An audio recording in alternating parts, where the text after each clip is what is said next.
Let us close our eyes and give ourselves to our God the Father and Lord Jesus Christ. And let us ask the Holy Spirit to live and reign and rule in all of our lives. Hallelujah. Hallelujah. God will make a way to be no way. Worship ways we cannot see. He will make a way for me. He will be my guide.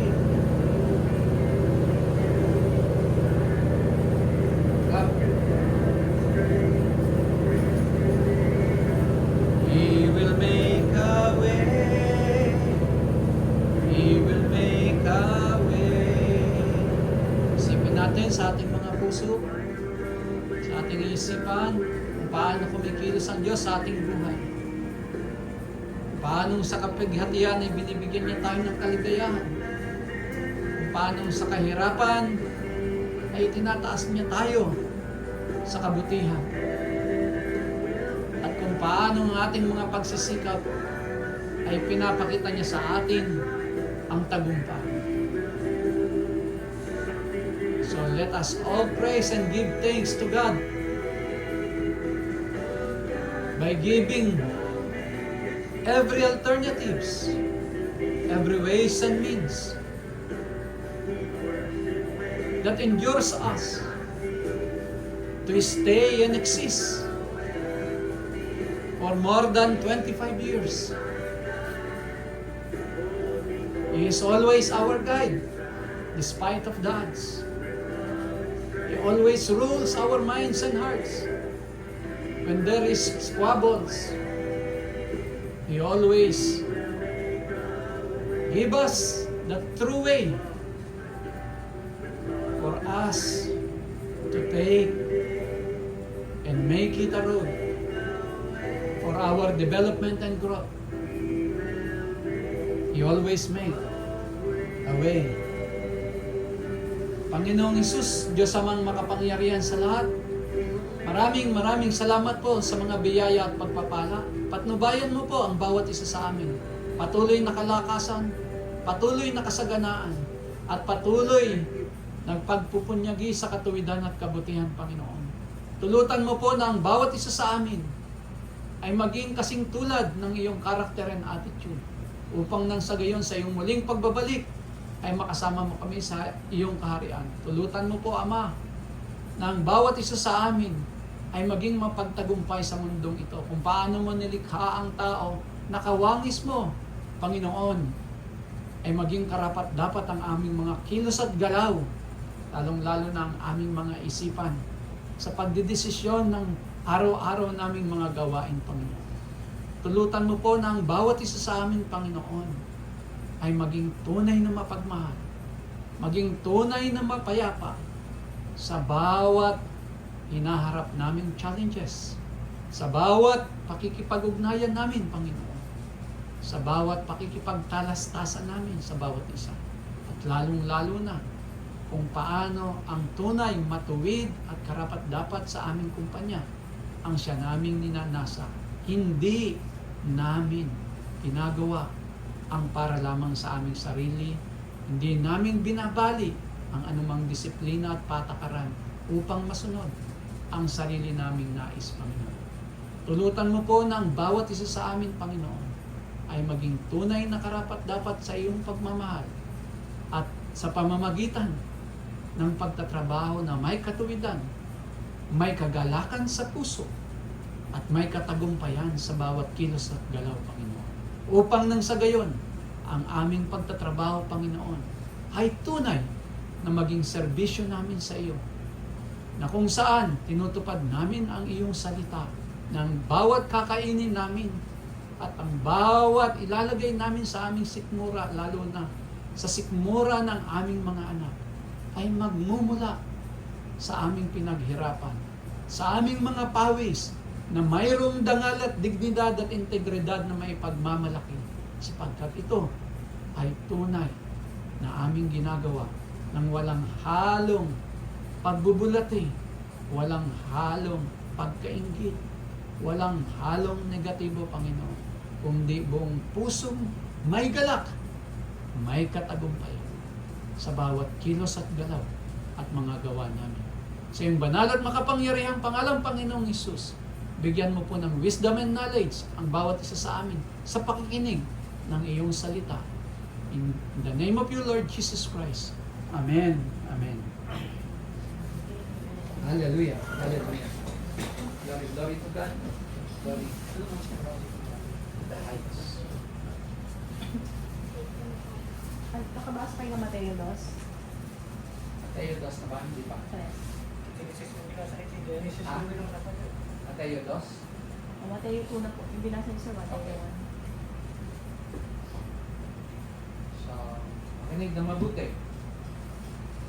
Ang Mateo 2 ay pinamagatan ang pagdala ng mga taong galing sa silangan. Pinanganak si Jesus sa bayan ng Bethlehem, sa lalawigan ng Judeo, noong si Herodes ang hari. Isang araw, dumating sa Jerusalem ang ilang taong dalubhasa galing sa silangan. Nagtanong sila, saan ba pinanganak ang hari ng mga Hudyo? Nakita namin ang kanyang bituin sa silangan at naparito kami upang sambahin siya. Nang mabalitaan ito ni Herodes, nabagabag siya at pati na rin ang buong Jerusalem. Kaya pinatawag ni Herodes ang lahat ng namamahalang pari at mga tagapagturo ng kautusan. So, the highest priests and the teachers of the law. At tinanong sila kung saan isisilang ang Kristo. Sumagot sila, sa Bethlehem, na sakop ng Juda, dahil ganito ang isinulat ng propeta, ikaw, Bethlehem, sa lupain ng Juda, hindi ka huli sa mga pangunahing bayan ng Juda, dahil magmumula sa iyo ang isang pinuno na magsisilbing pastol ng mga mamamayan kong Israelita. Nang marinig ito ni Herodes, palim niyang ipinatawag ang mga taong galing sa silangan at inalam kung kailan talaga nila unang nakita ang bituin. Ibinilin niya sa kanila, lumakad na kayo at hanapin mabuti ang sanggol, at kapag nakita ninyo, balitaan niyo ako kaagad upang makapunta rin ako at makasamba sa kanya. Pagkatapos nilang marinig ang bilin ng hari, umalis na sila. Habang sila ay naglalakbay, muling lumitaw ang bituin na nakita nila sa silangan. At lubos ang kanilang kagalakan. Nanguna sa kanilang bituin hanggang makarating sila sa kanya roroonan ng sanggol. Pagpasok nila sa bahay, nakita nila ang sanggol at ang ina nitong si Maria. Lumuhod sila at sumamba sa sanggol. Inilabas din nila at inihandog sa sanggol ang mga dala nilang ginto, insenso, at pabangong mira. Nang pauwi na sila, binalaan sila ng Diyos sa pamamagitan ng isang panaginip na huwag nang bumalik kay Herodes, kaya nagiba na sila ng daan pauwi. Ang galing, no? Sa pagkasilang ng Panginoon, nagalak ang buong kalangitan. Bumaba ang mga anghel, di ba? At pinagpuri ang kanyang pagkasilang. Pagkatapos, sa panahon na to ni Herodes, dahil si Herodes ay hari, nalaman din niya na isinilang na ang tagapagligtas ng Israel. Subalit may maitim na balak si Herodes. Pero napakatusko ng hari. Ang sabi sa mga paha, balitaan ninyo ako kung saan siya isnilang. Nung isnilang tayo ng ating mga magulang. So, kayong mga magulang na, kayong mga parents, nung isnilang ang inyong mga anak. gaano nyo ikinagalak ang pagkasilang ng inyong mga anak? Inalagaan nyo bang mabuti ang inyong mga anak? Binigyan nyo ba sila ng insenso, mira at ginto? Sa pamamagitan ng inyong pagmamahal. Gaano nyo sila pinagpasalamat sa Diyos? Pinagbuti nyo ba ang inyong trabaho para sa kanila o para sa sarili nyong kagalakan lang? Naging masipag ba kayo sa pagtatrabaho sa boardliner para sa kanila o para sa inyong kagalakan lamang pagsali? Para sa inyong bisyo, para sa inyong mga yabang at luho sa material na bagay, o kayong mga wala pang anak, nung isinilang kayo ng inyong magulang, gaano kayo minahal ng inyong magulang? Naramdaman nyo ba ito? At nang ganito na kayo katatanda, ibinalik nyo ba sa inyong magulang ang inyong pagmamahal o sarili nyo na lang ang inyong tinatangkilik ngayon?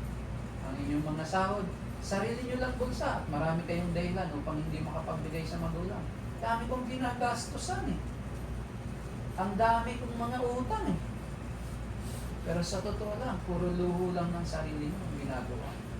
So nakalimutan nyo bilang anak, magbigay ng ginto, mira at insenso sa mga magulang. Sa bawat panahon na kayo ay tumigil. Amen? Kaya, pagdating ng panahon, babalaan kayo ng Diyos na na maging mabuti kayong anak at maging mabuti kayong mga magulang. Sa pamamagitan ng ng panaginip ba? Kagaya ng ginawa ng Diyos sa mga paham? O sa pamamagitan ng karanasan na nakakatakot, yung munti ka ng mamatay, yung nagkasakit ka, yung nagkaroon ng pandemic, nagkaroon ka ng virus, na natakot ka, nagkaroon ng sakit, ang iyong mga mahal sa buhay, pero hindi mo pa rin naiisip na ito ay babalanan ng Diyos upang patuloy tayong maging matuwid, upang huwag tayong tumalikod sa Kanya, upang mag-repent tayo sa ating mga kasalanan. Ang bawat mali at kawalang pagmamahal at kawalang tangkilik natin sa trabaho natin, tandaan, hindi serbisyo sa Diyos. Ang kawalang pakialam, ang kawalang pagmamahal sa bawat responsibilidad ng inyong mga tungkulin, hindi yan serbisyo sa Diyos. Subalit ang tunay, tapat, at ganap na pagtatrabaho na may kagalakan sa puso, na may kabutihan at katiwidan sa mga kilos at galaw, sa pakikipag-ugnayan natin sa bawat isa, yan ang tunay na paglilingkod sa Diyos. Amen? Amen? Mga kapatid?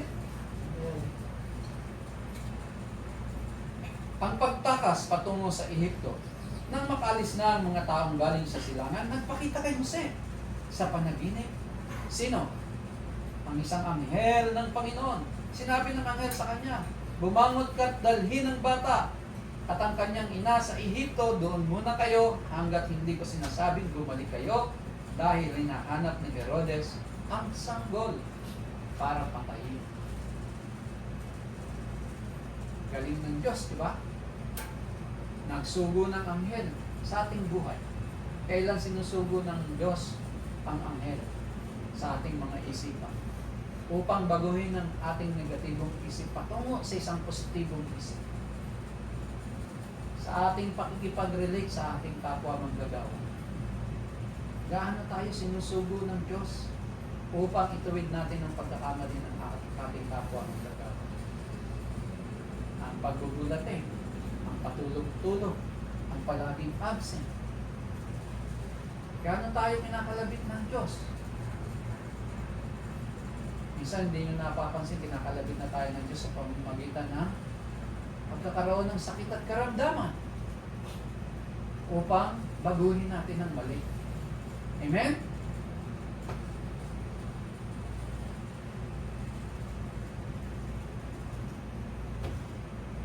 Kaya nang gabing iyon, umalis papuntang Ehipto si Jose.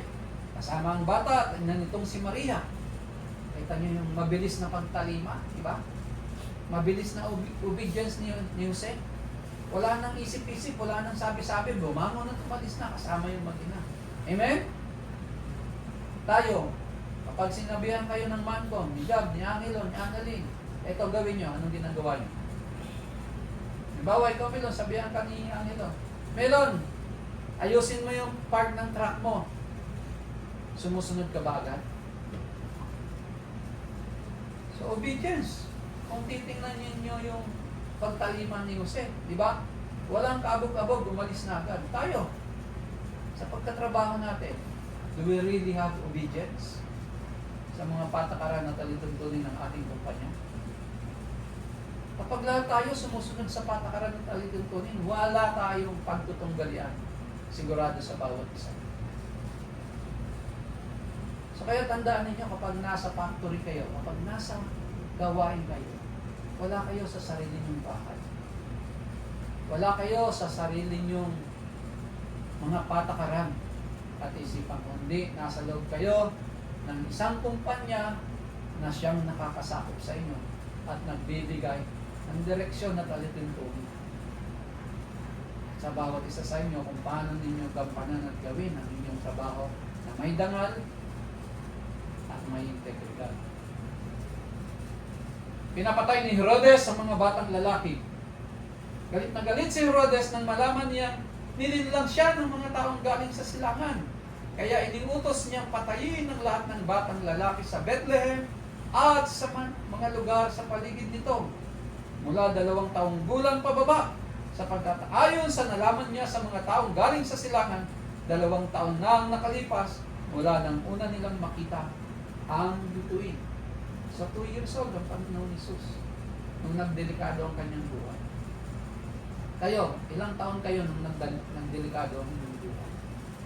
Sa trabaho, ilang beses na nagdelikado ang ating mga produkto pagdating sa quality assurance. Salamat tayo. May natitira pang mga senior na marunong kumilos at gumalaw sa production. Kayong mga bago, pagsikapan nyo na maging magaling sa pagtatrabaho sa mga makina. Kasi hindi po pwedeng habang buhay tagapaglinis kayo. Habang buhay, suporta lang kayo. Wala kayong pagunlad, mga kapatid. Jason, Joey Diaz, Joey Reyes, Michael, and Jeff. Magsikap kayong mag-aral na maging operator. Kahit ikaw dyan. Ang isang pinakamadali dyan, Rito. Walang pinag-iba ang babae sa lalaki. Tandaan niyo.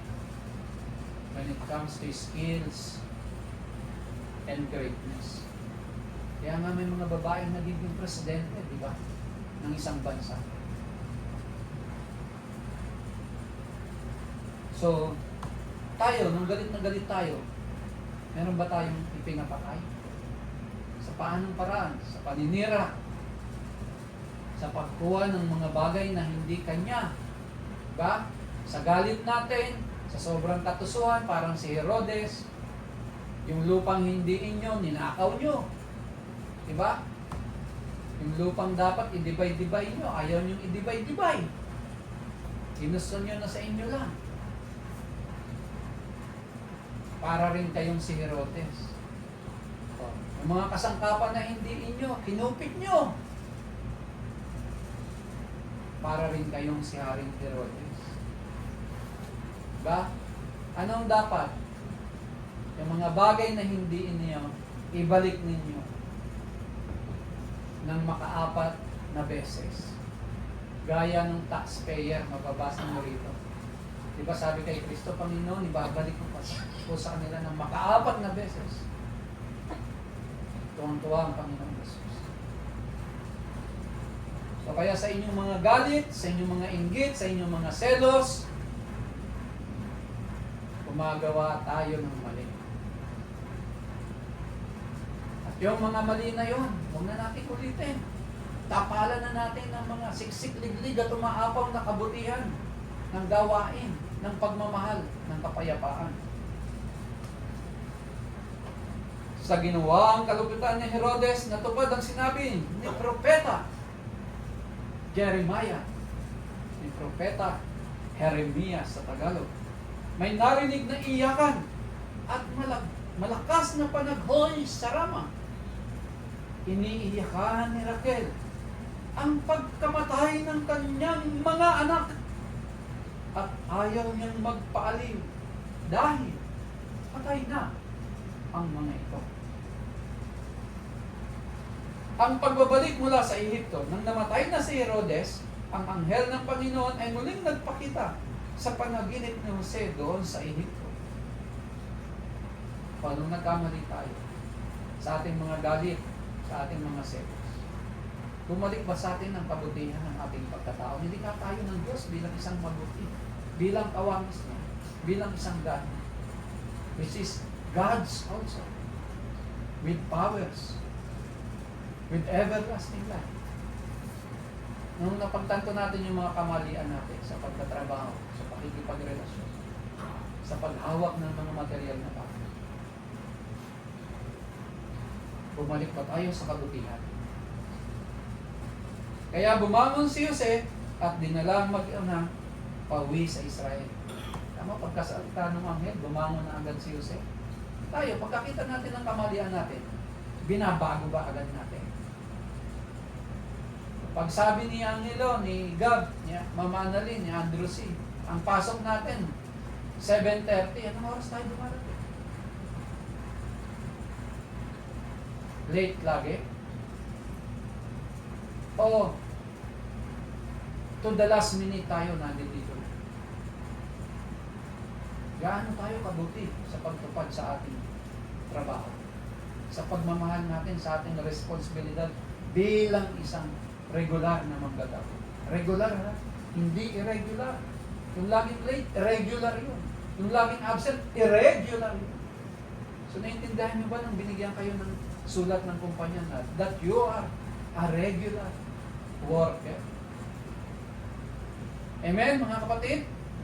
Naunawaan ba natin yung word na regular worker? Again, hindi tayo irregular. Pero kung gusto nyo irregular, di susulatan. Sino may gustong irregular? Sige nga, itaas ang kamay para susulatan lang kayo ni Ma'am Annalyn na you are an irregular worker starting today. Meron ba? Wala, di ba? Ang sarap maging regular worker, pero dapat maging regular din ang attitude at character natin.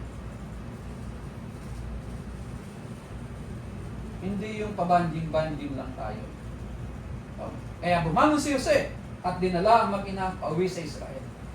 Pero nang malaman ni Jose na si Archelaus ang naghahari sa Judea kapalit ng ama nitong si Herodes, natakot siyang pumunta roon. Binalaan siya muli ng Diyos sa pamamagitan ng panaginip.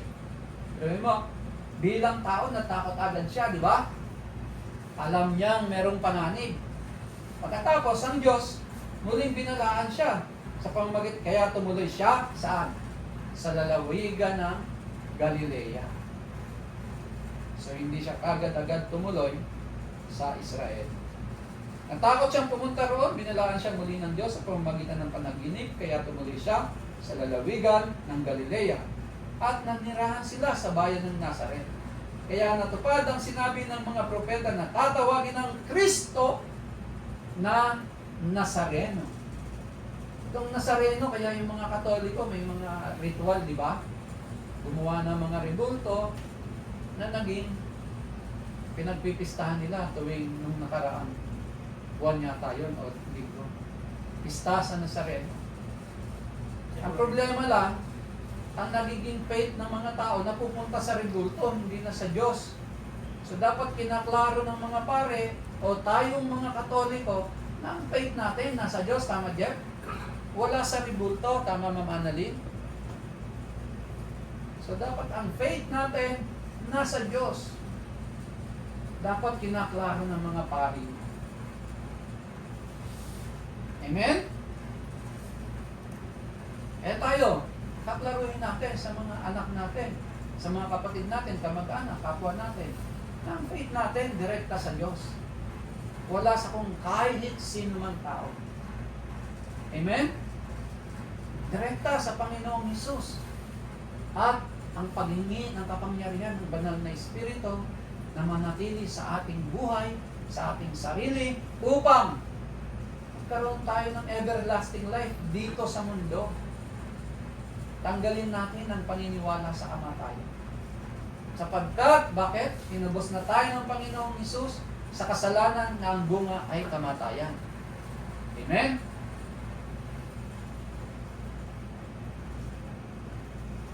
So hanggang dito na lamang mga kapatid, tapos ng chapter 2 ng Mateo. So ang Mateo chapter 2 ay nagsimula sa verse 1 hanggang verse 23, which is, at nanirahan sila sa bayan ng Nazaret.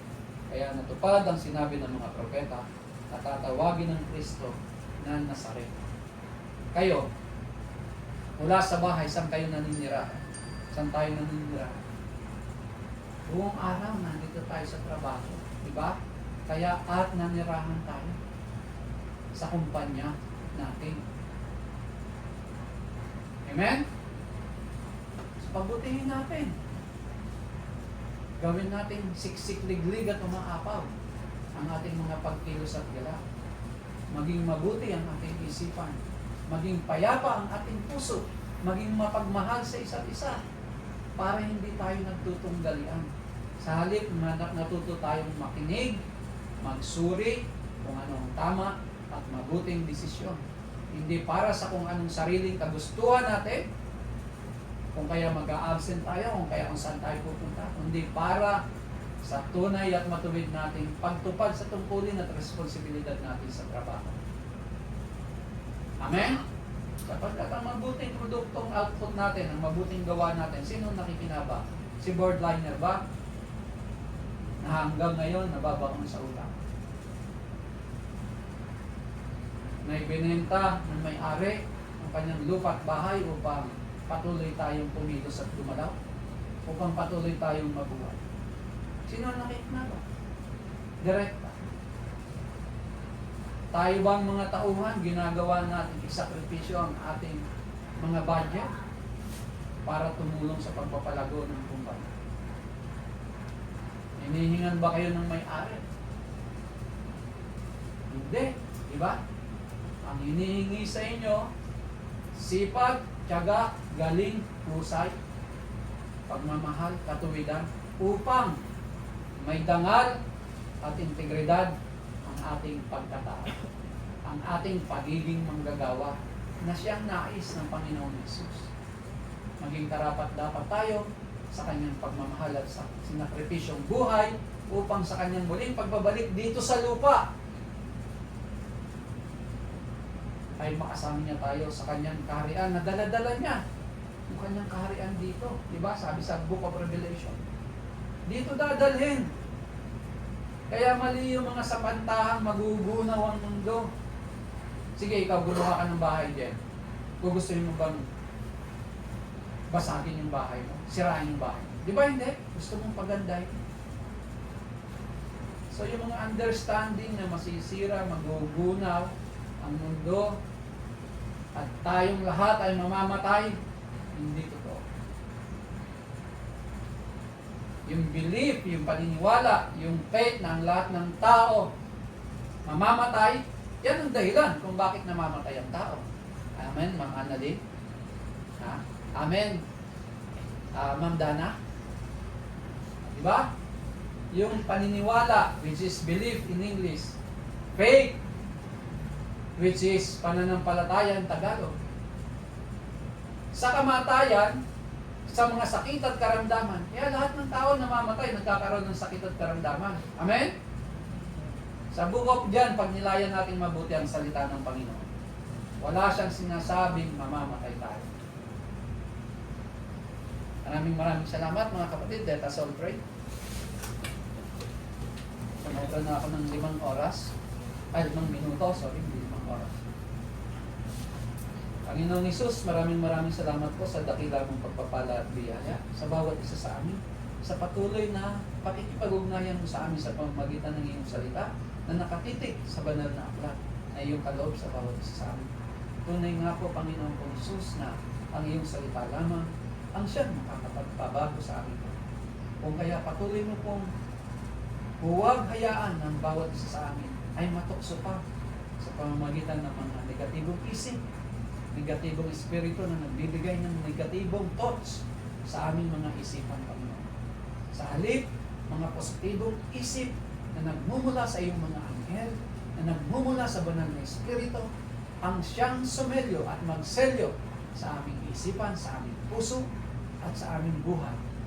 In the name of you, Lord Jesus Christ, we claim victory over this earth, over the challenges and odds of this world, Lord Jesus Christ. At sa iyong banal at makapangyarihang pangalan, Panginoong Hesus, naniniwala kami na ang iyong tanging plano lamang at ang iyong tanging nasa Diyos sa mga makapangyarihan sa lahat ang siyang magaganap sa buhay ng Boardliner Incorporated at sa buhay ng mga tauhan nito, lalong-lalo na sa buhay ng aming mga anak at pamilya.